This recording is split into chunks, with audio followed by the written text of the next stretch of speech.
Okay, so this session is I keep more interesting, and as well as I just go with the very basics, as well as I also touch the complexity of the coding. Okay, so let me know how many of you know the concept looping if else in C language. So you can type yes or no in the chat box. You can in short type Y or N. Okay, so if you know if else and looping in C language, so you can type yes or no in the chat box. Now I am going to first continue this session with the data types and the variables. Okay, so you are all familiar with the data types. Data types are nothing but they are the keywords to define the type of variable. Data types are the keywords to define the type of variables. The type of variables. So why to learn data types? So data types help you to declare variables. In interviews or in apti, what happens is when we start solving any problem, we stuck at one point, that is how much byte of memory required for any variable. Integer is a one type, you know that. Long is a one type, double is a one type. So the interviews and aptis, they may be challenging. They ask you to take a one number in a long and convert it to the type integer. So it confuses many times, right? So I help you here that how to remember the proper data types for the variables. Many data types are there. Like the one type is the primitive types. One type is the primitive types. The other is a non-primitive types. The other is a non-primitive types. And the third is the derived data types. I hope the all people you listen me clearly. I am audible to you. So many people's I'm not getting the feedback from you. So in the chat box you can type, and if you know if else looping in C language, you can type yes. Okay, so I'm discussing here this first point, that is data types, and the definition is very easy. Data types are the keywords to define the types of variables. That's it. The primitive data types means the data types which are already given by compiler. Already they are in a library, that is called as a primitive data type. Okay, and the primitive data types are, they are integers, they are decimals, and they are characters. Primitive means they are built in, already given in system library files. They are present in system library header files. So if you know the header file, like the header files like uh, limits.h and float.h, so there you have all the primitive data types.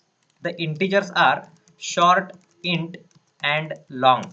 They are three integers. The next is the decimal data types. Decimal means where you store the decimal values, like the float is a one type, the double is a one type, and long double is a one type. So the attendees, I want to ask you one very simple question. How much byte of memory required for integer? You type in the chat box. Okay. How much byte of memory required for integers? Now, one more type is the character, and char is a keyword used to store character. See, we have here the list of data types. The first I will discuss with you now, it is an integer. So a question comes in mind that when to use short, when to use int, and when to use long. So the answer is very simple. If the number is between minus 128 to plus 127, so you use the short type. If you are attending from laptop, so along with me you can do some practical exercise. Okay, I show you how to practice with my with following my coding style. So here I'm using one website called CodeShare. So if you know that CodeShare, so you also can log in that. Okay, no need to open the account, but during this session I show you how to use this website CodeShare. Okay, so here is the short data type I'm explaining. The number, if it is between minus 128 to plus 127, then you use short data type. Like age of person. you can consider the data type short. Maybe the number is between -3 to 768 to +3 to 767. So this is the int data type. And the long is a big number, -212147483648 up to +2147483647. So this is the long type. In long type you can store a big number, the 10-digit number. Now how much byte of memory required for that data types? So this always depends on a compiler which you are using. So you people use the compiler Turbo C++, right? Maybe you used the Dev C++ as well as Eclipse and as well as the Visual Studio Code. So they are all the different compilers. The very old compiler name is the Turbo C. So the Turbo C is a very famous, and as a beginner you started learning coding on that software. But nowadays in the industries they use the IDE tools. I'm using this Dev C++ software to write code for C language. So the depending on the compiler, memory size also get changed. The short data type, here it need only 1 byte of memory. So considering Turbo C++ as a standard, I type the memory required for the data types. The integer requires the 2 byte of memory and long requires total 4 byte of memory.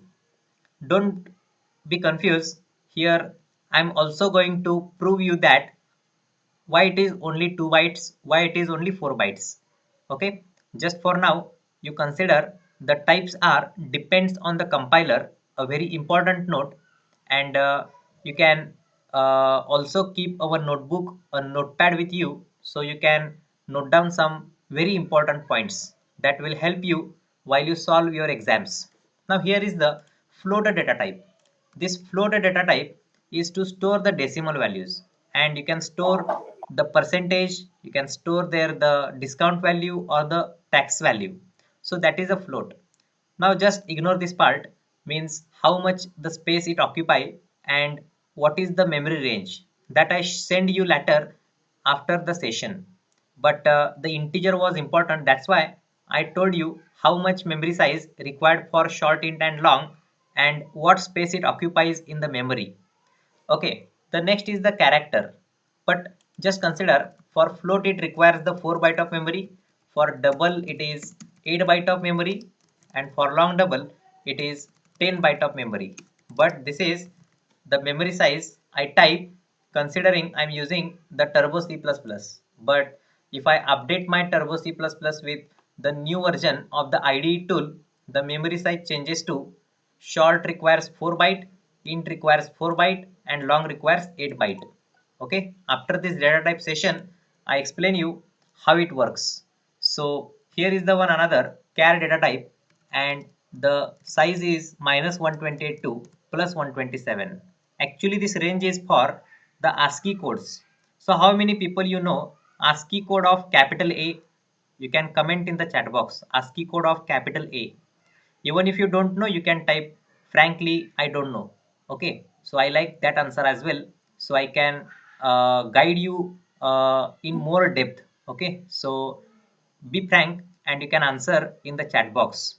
So I'm waiting for all people's answers, so try to answer as I ask you questions. Okay, so even if you don't know, you can type I don't know. See, the range is -128 to +127, and character requires only 1 byte of memory. Okay, the correct answer is 65.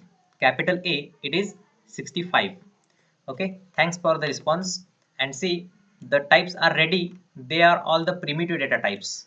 Now one thing is, if you are a C learner, means if you are a C language learner, you are using C language from many days, and you must use the identifiers. So what are the identifiers? Identifiers are to identify the value. Let's say the %d is for the short, or also you can type %i. Okay, %i is also correct. Next is the %d or %i. Both the integer and short you can type identifier %d or %i. and for the long type it is %ld. Many people you joined just 2 minutes ago, so I welcome you to this session, and I started today's session with the data types, but we are going to discuss the points if else looping as well as the operators in C language that many questions in the apti interviews you solved, maybe you faced, they are related to the operators and some logic, so that we mix up with the programming skills. And before that I just checking with all the people, you know the data types and as well how much byte of memory required for the particular type. And this is something I started today. So here I am to explain you the decimal types. Okay, I here type %f. The %f is the identifier. For double it is %lf, and for long double it is %capital LF. The character type is %c. You know that. So these are the types called primitive types. The next is the non-primitive types. Non-primitive types, that is we customize the type. Okay, we create our own type, that is called as a custom type. So let's say you develop an application to get a data from user as for register the account, and you allow that user to use your website to sell some items. Okay, so you receive some data from user, so that user is a one type or not. So for that user, you need some information like username, gender, then the email address, as well the birth date, the password. So they are the fields. So you can create your own type, and that is called a non-primitive data type. I just define that is user created type is called non-primitive data type. So for that you need some keywords like struct. You can use the class, you can use the union, or you can use the enumeration.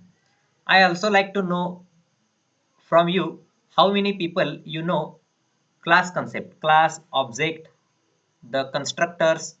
Okay, if you know you can type yes, or otherwise you can type no. We are very beginner. Okay, you can comment in the chat box.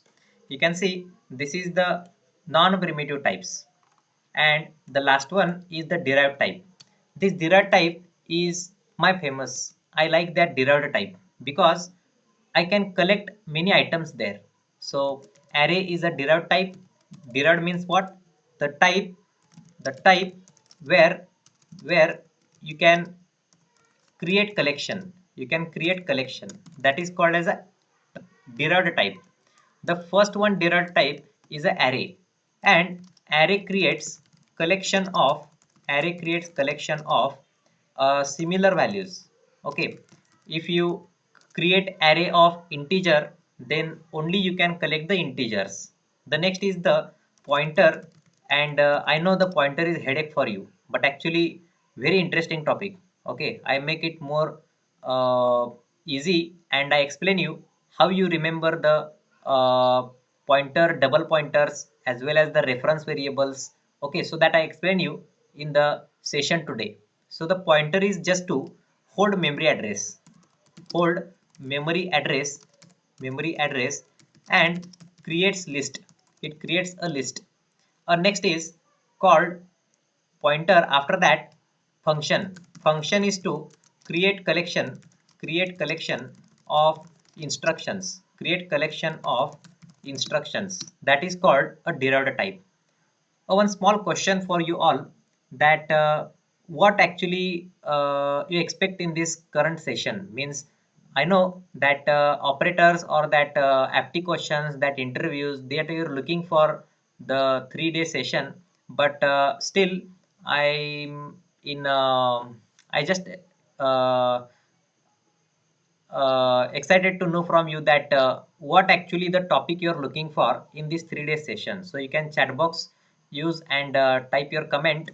Okay, so I'm doing my best to cover all corners of the programming, so that help you learning more topics, as well as easily you can remember many points while you solve the exams. So these are the data types here. Okay, now here coming to the actual coding part. I start with a one small code. So what is that small code? Very simple code, and many times you stuck to that point. Okay, I challenge this program also. Many people, you maybe give me a wrong answer. Okay, so you try your best. So this is the first code for you, that is to input a three digit number, and print a addition of first and last digit. So this is so simple, right?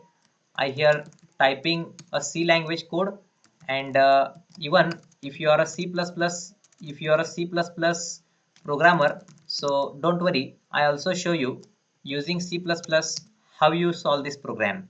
So but right now I'm using C language. Okay, so here I declare the variable called number, and from user I'm going to take a one hard input. Okay, so I type enter three digit number, enter three digit number. So here I type scanf, and I type %d comma address of number. Okay, so I hope my speed is convenient to you all, and it's a good speed. So if you feel it's a fast, so that you can suggest me, but I hope I am correct. So here is enter a three digit number is a one very simple question. So user is going to enter something 846. One small question to you all, that how you separate the first digit and the last digit. So first tell me the answer, separate last digit. Okay, how you separate the last digit, and then you can answer me separate the first digit. So in the chat box you can type, or if possible you can unmute and as well talk with me.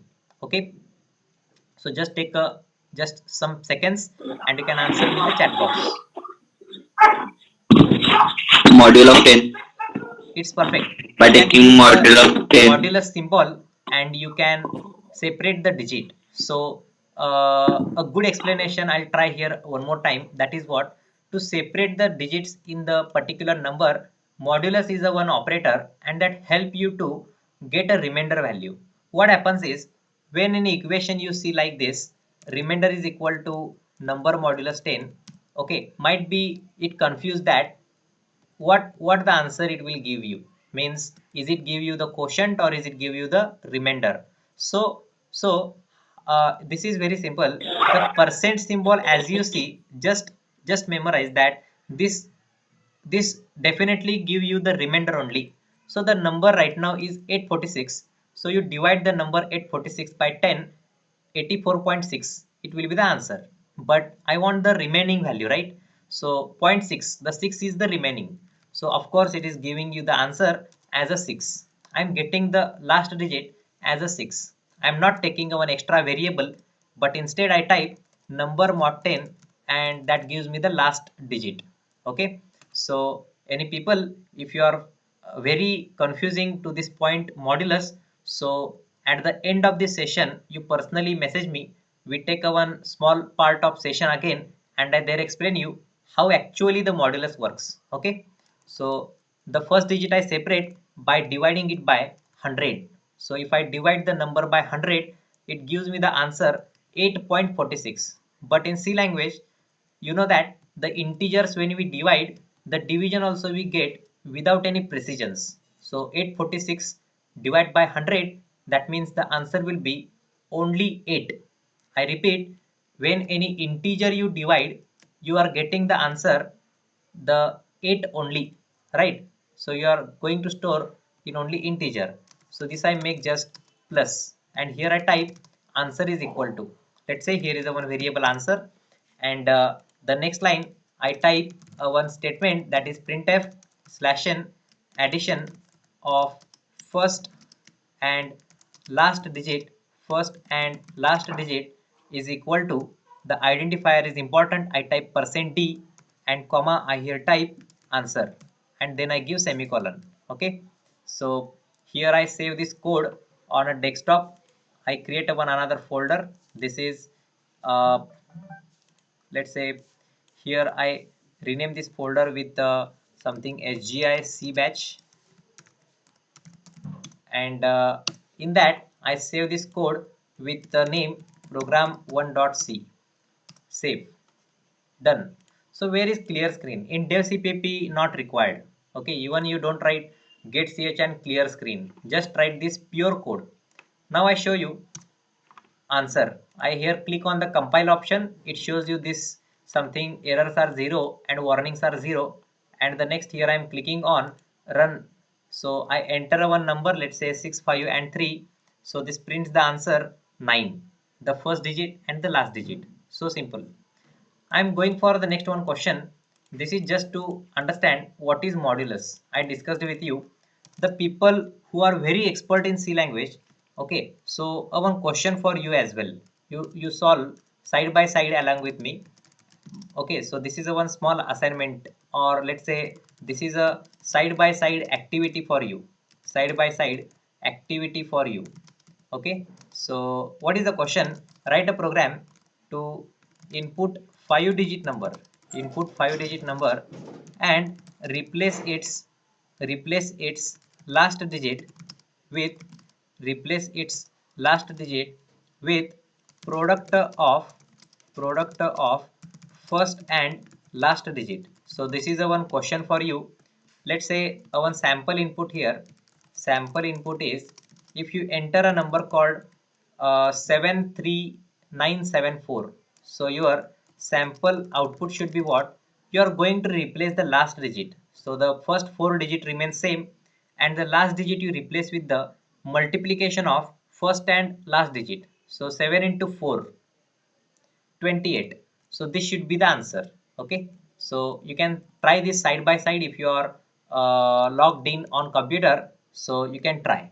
I save this, and this everything I'm going to share you program on our website, so you can copy from that website. You can open code share is a one another site. So you open, and there I going to paste the program, so easily you can get a copy of that code. Okay, just wait, it's still loading. And otherwise I have another option, I directly can share you one link and you will get the files. And that's done. So I'm clicking on share code now.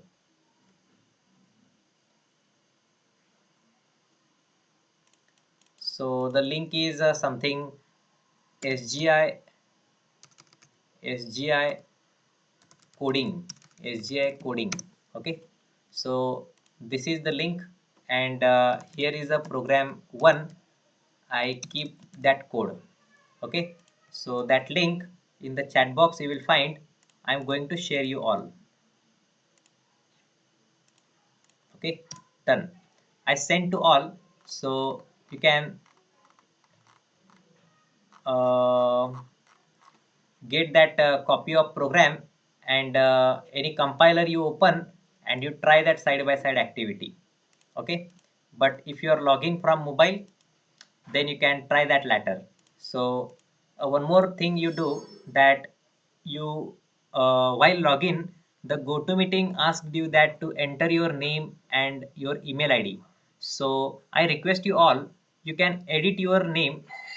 You type your first name and last name, as well as you type your correct email ID there, because the session along with the recorded video I'm going to share you on an email address. So immediately after the session you will get that link, but what I need is your correct email address and your first name last name. So in the GoToMeeting there is a one option you can see, edit your name. So you find it, and there you edit your name with the first name last name, as well as you type the email address. Okay, and I'm now going to continue with the another code here.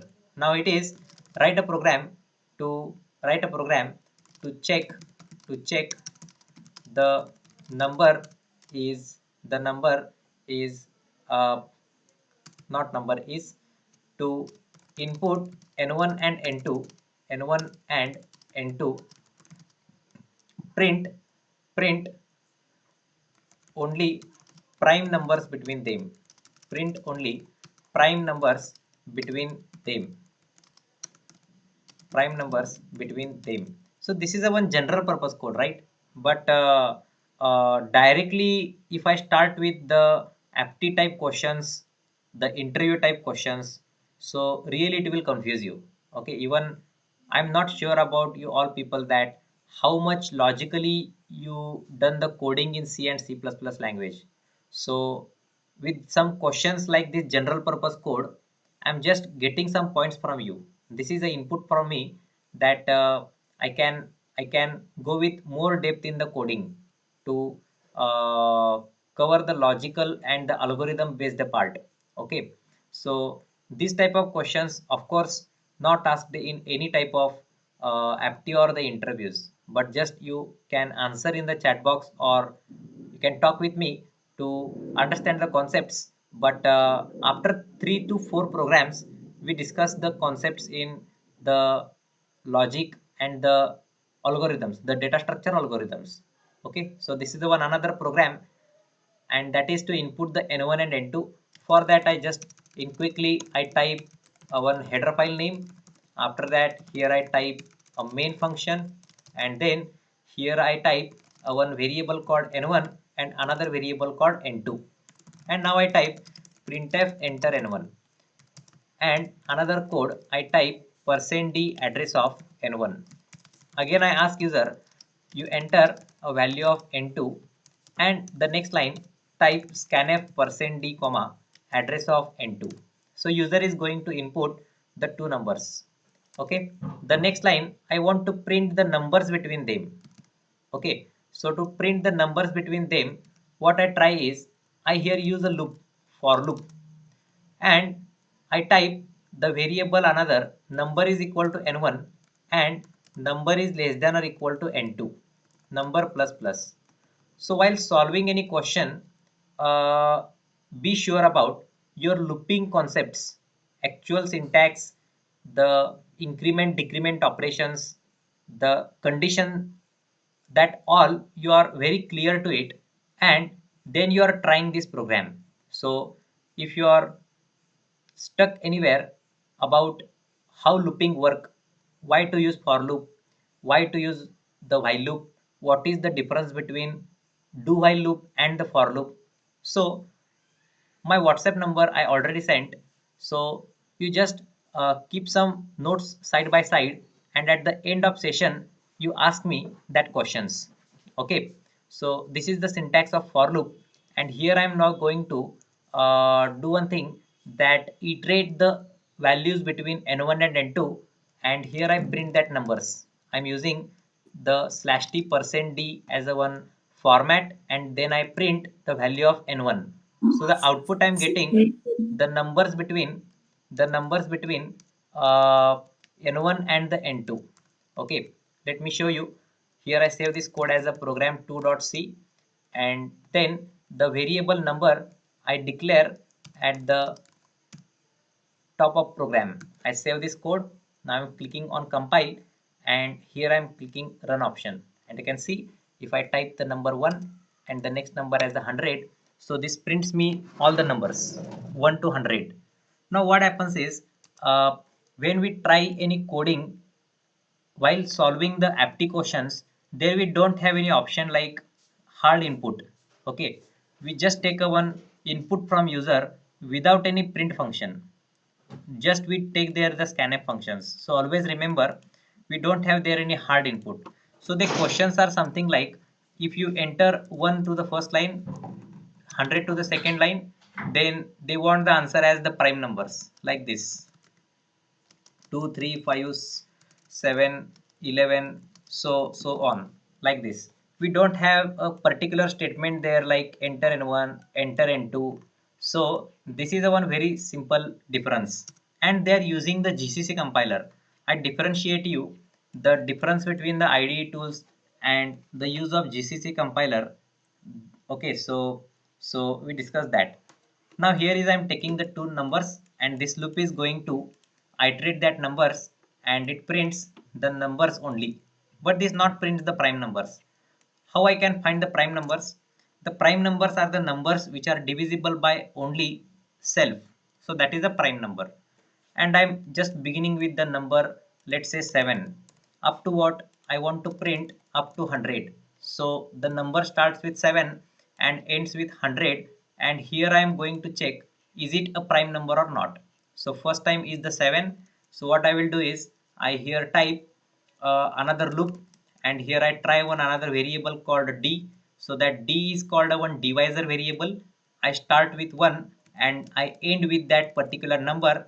I increment that value of d. So one simple logic what I'm going to try is the particular number I'm starting, I divide that number by 1, 2, 3, 4, 5, 6 and 7.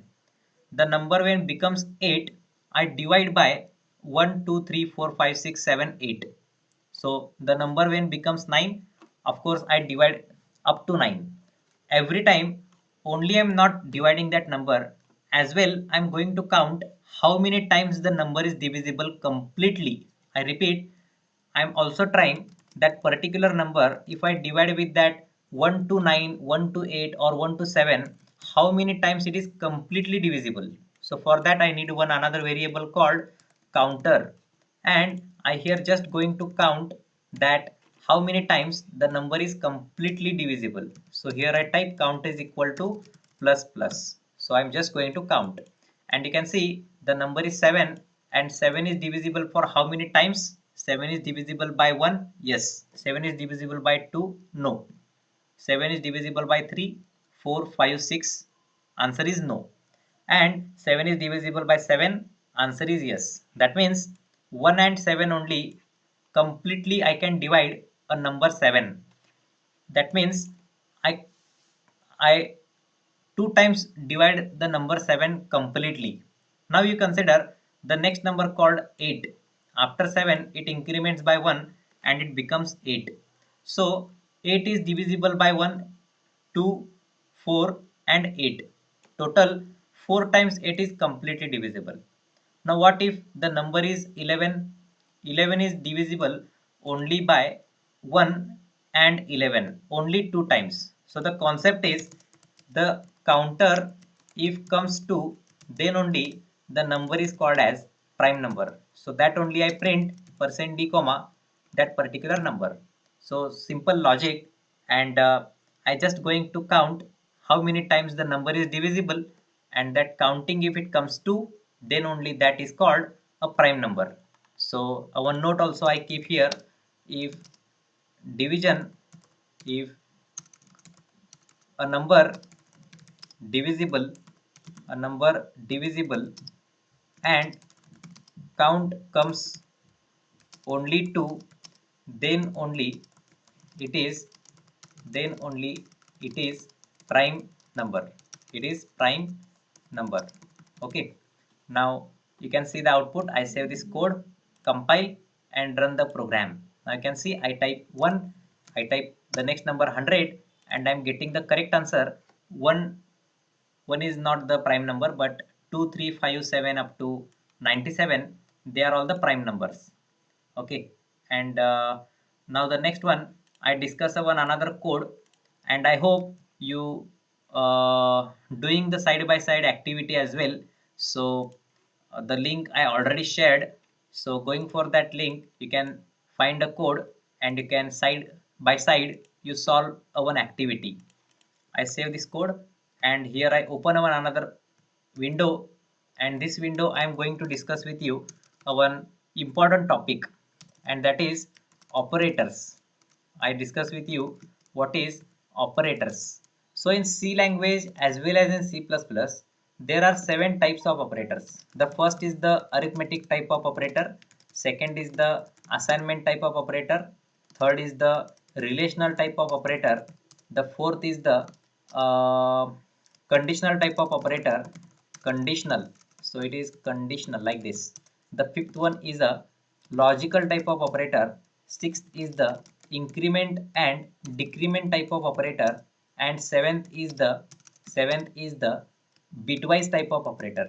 So how many of you know uh, bitwise operators? So you can comment in the chat box the bitwise operators. If you know, you can type yes, or otherwise you can type no. The arithmetic operators, they are plus, minus, as well as multiplication, division and the modulus. The next one is the assignment operator. It is equal to, plus equal to, minus equal to, division equal to, and the next is modulus is equal to. Okay, after that relational operators are greater than, less than, greater equal, then less equal, equal equal, and not equal. The next one is the conditional operator. It is question mark colon. After that, the logical operator. It is and. This is logical and. Then logical or, like this, and logical not. It is exclamation. Okay. Next is the increment and decrement operator. Plus plus and minus minus. Very famous. Next is the bitwise operator. This is called left shift operator, left shift, and most of the programs in interview or the apti, they ask you the bitwise and increment decrement operations, right? So here is the right shift operator. This is the right shift operator. So they are the different operators. So operators, they divided into three forms. They divided into three forms. Here we have the different types, and I am now going to discuss the three forms of operators. If you are means if you have a notepad, you can type these all the notes. And the three forms of operators are unary operator, binary operator, and the third is the ternary operator. So they are the three forms of operator. Okay, now what is binary operator?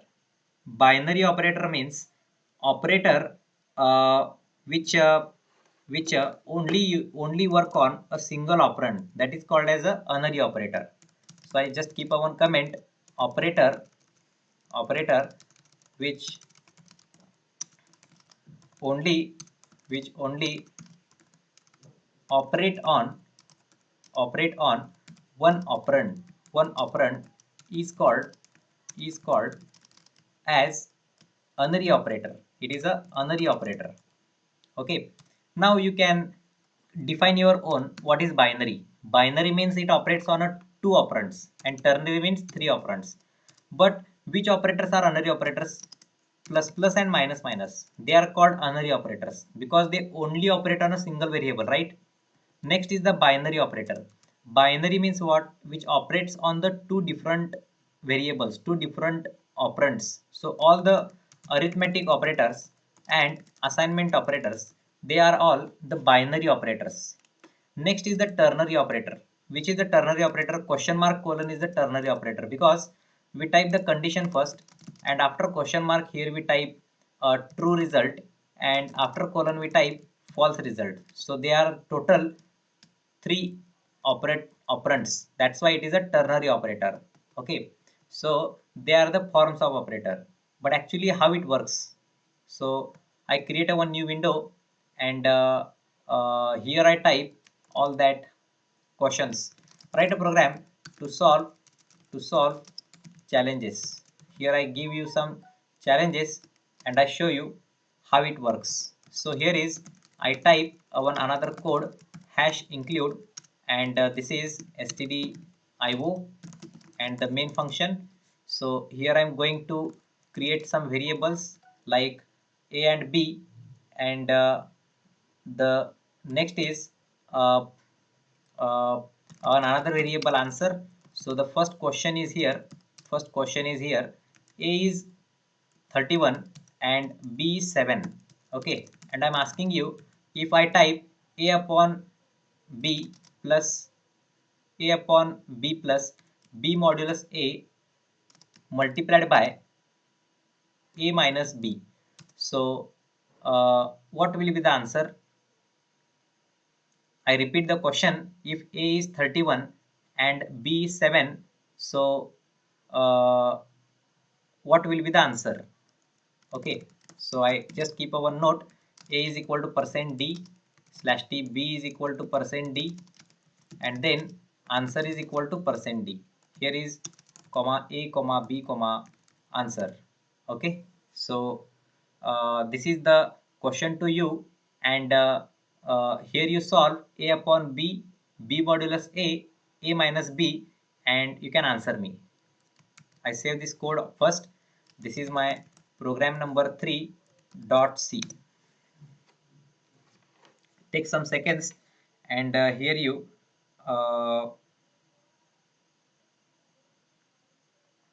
Tell me answer.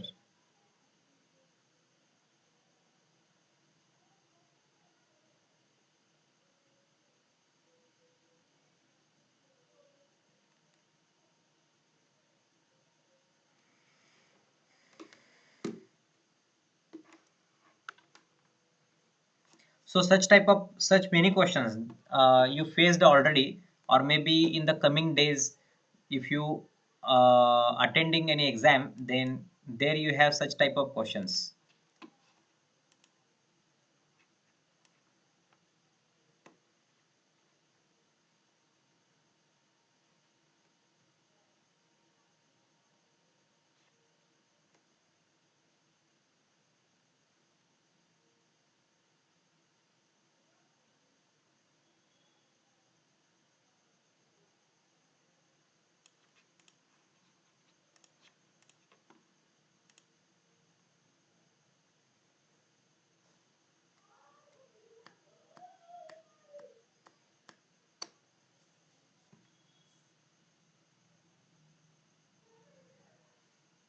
So one answer from a candidate, that is it a 2 on 4? Okay. Anyone others? What's your answers?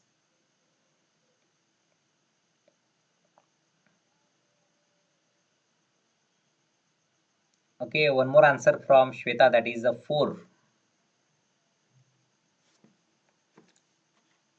Explain you.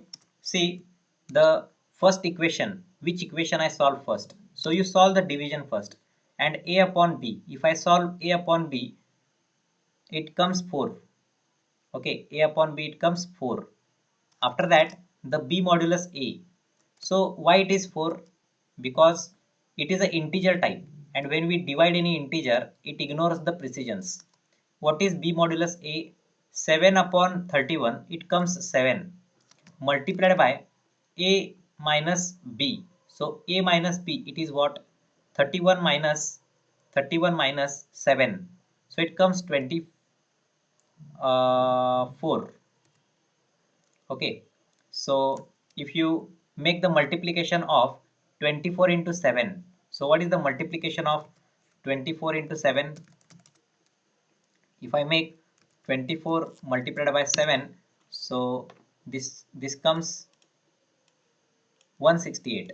So 168 plus 4, that will be the answer. Let me try. Here I comment this, and now I clicking on the compile, and then I click run, and you can see it gives me the answer 214. 214 is the correct answer.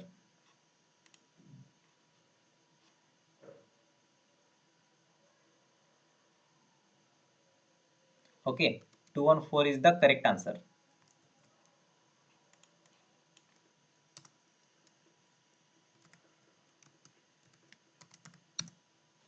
Oh, something gone wrong here. The A is 31, B is 7, and answer is coming 214. It's correct. So Shwetali, you are correct.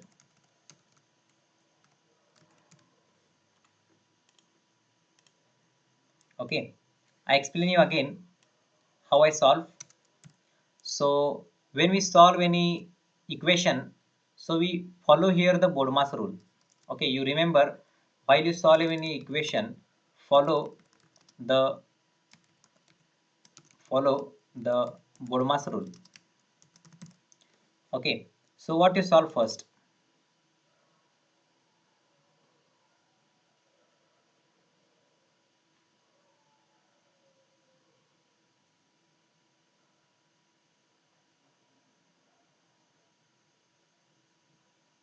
Okay, so you solve the division A upon B. So 31 upon 7, 4, plus then you solve the modulus.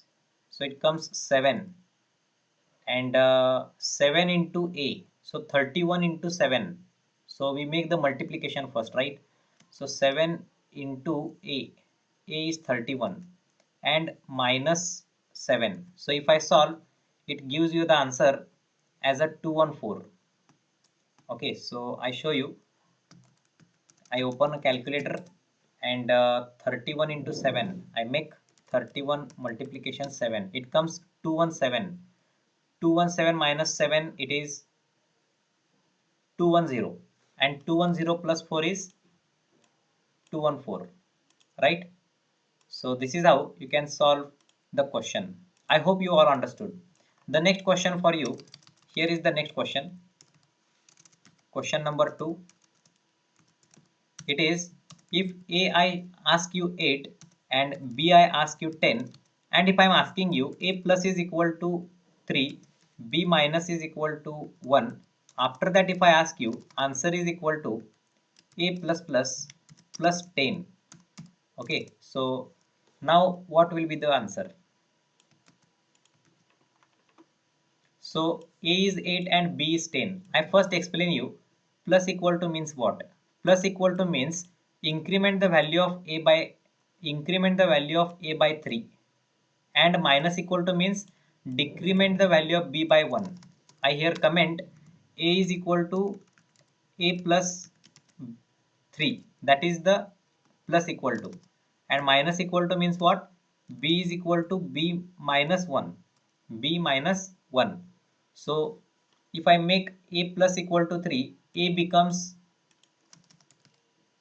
8 plus 3 11, and B minus equal to 1, so B becomes 9. Now you can tell me the answer.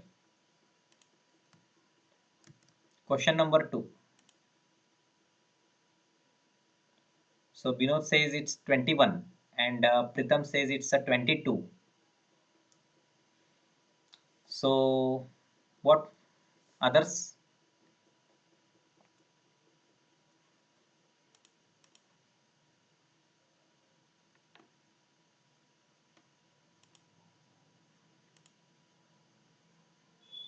It will be very great if all people you answer. I'm waiting for the response from all. So you can try, and you can see the answer. I'm asking that A plus plus plus 10. So the incrementation operation, it confuses all, right? Maybe some people you are good in the increment and decrement operations. So the thing is, this is the postfix operator, and always remember, when it comes with the postfix operator, you just draw a one line like this. Okay, so you given a one variable at some memory address. What is memory address? Something is the address that compiler hold the value. So this is the memory address. Okay, something here is also one memory address, and on that memory address A and B, they are the two different variables holding a one value. The first value of A is what? 8. I just copy this part of code so I can fast type. You can see value of A is 8 by default and value of B is 10. So the first equation comes is this one. A plus is equal to 3. So the value of A changes to 11 because of the operation A is equal to A plus 3, and the value of B changes to 9. Okay, I hope you understood these two lines. The next is the A plus plus plus 10. So when it comes the A plus plus, so it is a post operation. Now here what happens is C language here going to do this two operations. One is the incrementation, and as well the A is working on the plus as well. So at the same time, what to solve? So at the same time you solve the addition first and then you increment. So A plus 10, that will be the first job. I comment here A plus 10 is the first job, and A plus plus second job. So considering this part, now you can answer that if I make A plus 10, so A is 11. So 11 plus 10 comes what? 11 10 comes 21, right? So the memory address for answer is somewhere. Here is the one memory address for answer, and answer I hold a one value called 11 plus 10, that is the final answer 21, and after that A changes to 12. Okay, So I show you answer, save this code, compile and run, and perfect. I'm getting the answer 21. You can see 12 is come as a A. So if anybody you not understood, you can comment in the chat box. This is the equation. One another question number 3 here is, if I ask you for A is 29 and B is 4, okay, and I'm asking for what?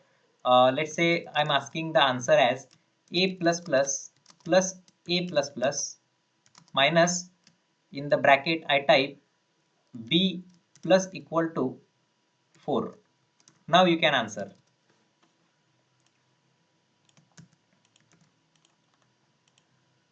You just try, okay.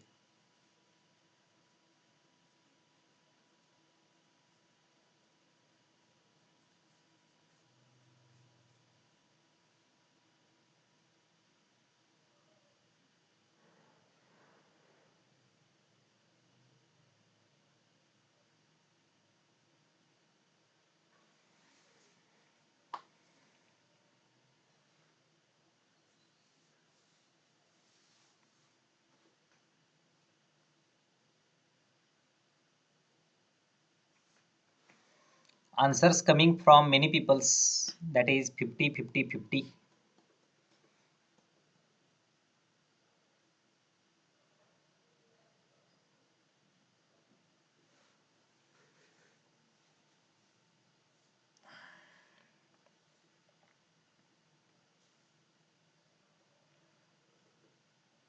Many answers coming 50.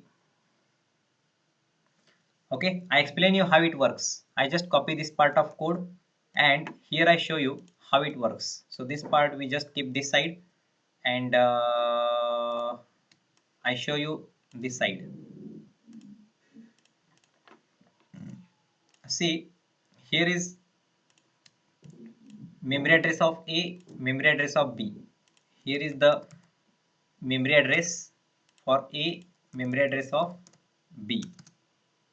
Okay, I type this is A, this is B. If you understood once how increment decrement work, then you can solve any challenge. Okay, you can solve any challenge for any APTE exams. This is here the question. By defaultly A is 29, A is 29 and B is 4. So I solve the first equation A plus plus. So the answer is A plus plus. Remember, it is a postfix operation. Okay, it is a postfix operation.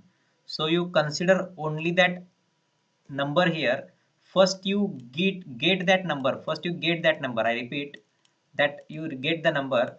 Then you are going to do one step. Increment it by 1. Get then change. That is a postfix. It becomes 30 now. And now it comes here plus what, it is again a postfix operation, get and change. 30 I change it to 31,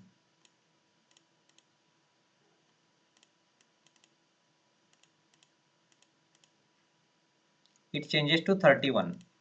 After that minus what, it is a B plus is equal to 4, so B is already 4, I change it to 8, it increments to 8 and here it comes 8. Now you do the addition, 29 plus 29 plus 30 minus 8, it comes 22, and then 29 plus 22, it will be what,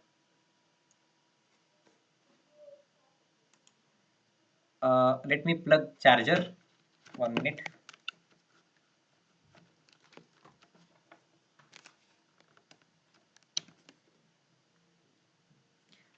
Perfect. So 29 plus 22,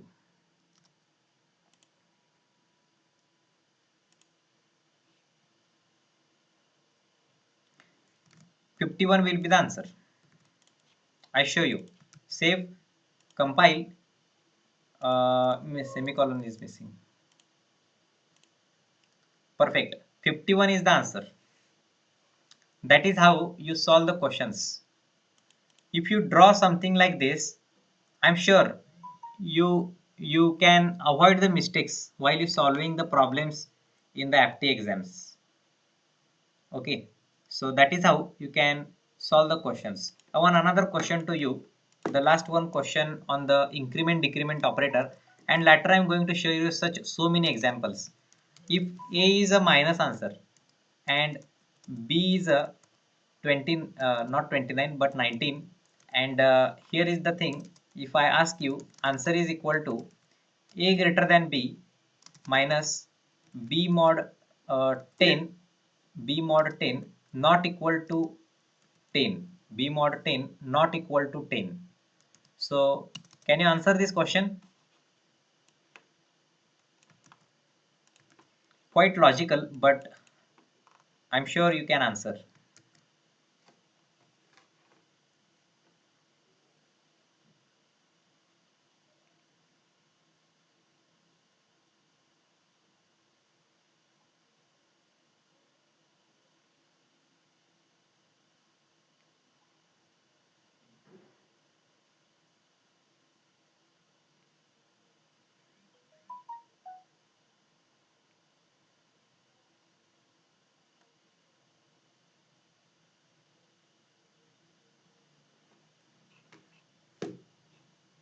Some people they answer 0 minus 1, 0 minus 1, but I give you hint, answer only comes positive, not negative.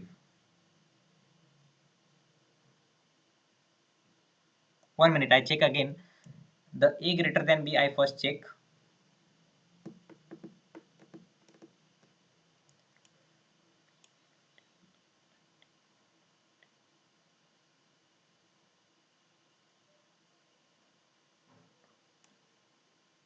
Okay, maybe the answer comes in minus sign. My mistake. So you can try this code. So A greater than B is true or false? It is false. And in C language, false means false means 0 and true means 1. True means 1. C or C++. Okay, so the A greater than B, you try first A greater than B. So A greater than B means it is 0. A is not greater than B. Minus the another bracket is B mod 10. So B mod 10 comes is what? B mod 10 comes is 9. Okay, so B is already 19. 19 mod 10 is 9. Not equal to 10. Yes, correct. That means true. True means 1 and 0 minus 1 comes minus 1. Answer will be minus 1. I just keep this as it is and I save. I can run and you can see the answer comes minus 1. So all people, you trying your best to answer me, okay, in the chat box as well. Maybe you faced the network issues while attending this session. So don't worry, I recorded this session and I'm going to share you. And such many questions I already kept ready. I share you that all the questions, okay, on your email address. I hope you edit the email ID in the GoToMeeting while you logged in, or otherwise still you can also edit your email ID and I send you the notes and some such interesting challenges on the email address along with the recorded session, so you again can revise the things and you can solve such more challenges. Okay, I hope I done means I tried my best to explain you the things and you also enjoyed the session. So quite late today started I, but tomorrow sharp 9 I'm going to start the session. So it's late for me, so I'm going to stop the session. Okay, I wish you all happy learning. So you can try such questions and you can go for code share. There also you will get a one small code.